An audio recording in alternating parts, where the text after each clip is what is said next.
மிகப்பெரிய கல்வியறை பெற்றிருப்பவர்கள் இன்னைக்கு மகளிர்கள்.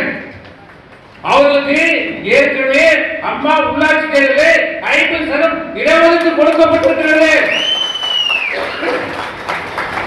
நாடாளுமன்றத்திலே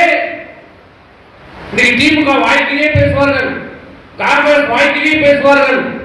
பெண்களுக்கு இடஒதுக்கீடு என்று சொல்லி நாடாளுமன்றத்திலும் சட்டமன்றத்திலும். ஆனால் அதை நிறைவேற்றியது தேசிய ஜனநாயக கூட்டணி பாரத பிரதமர் மோடி. இன்றைக்கு 33% நாடாளுமன்றத்திலும் சட்டமன்றத்திலும் சட்டம் ஏற்றப்பட்டு விட்டது. எப்போ ஒரு கேட்கிறீங்களா?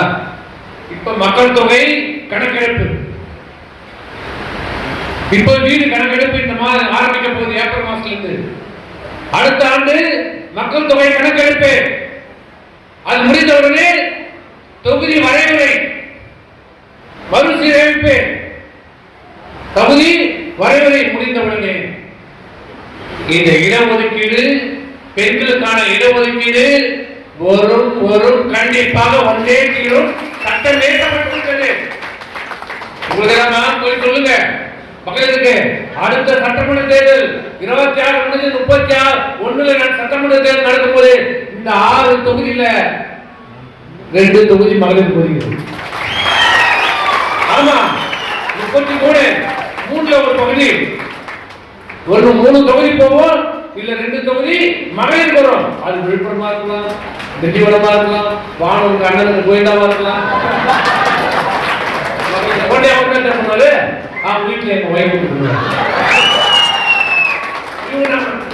கட்சி கூட்டு வந்து வேலை பார்க்க அப்பெல்லாம் கூட்டாட மாட்டாங்க. நம்ம சேர்மன் சீட் ஒதுக்கணும்னு இவருக்கு என் மனைவி இந்த தடவை நடக்காது.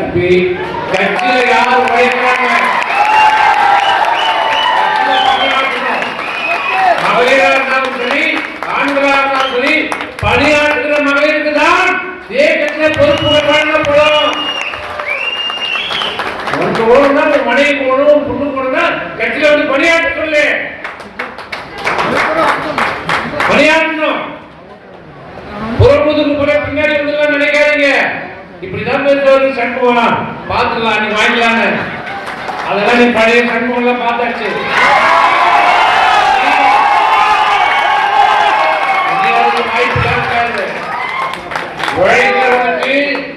உழைத்தவனுக்கு உரிய அங்கீகாரம் கண்டிப்பாக வழங்கப்படும். இளைஞர்களுக்கு வாய்ப்பு அளிக்கப்படும், மகளிருக்கு உரிய வாய்ப்பு அளிக்கப்படும். பொறுப்பு எல்லாம் போடும்போது புதிதாக எந்த பொறுப்பு போட நம்ம இளைஞர்கள் தான் போறோம். இப்ப திடீர்னு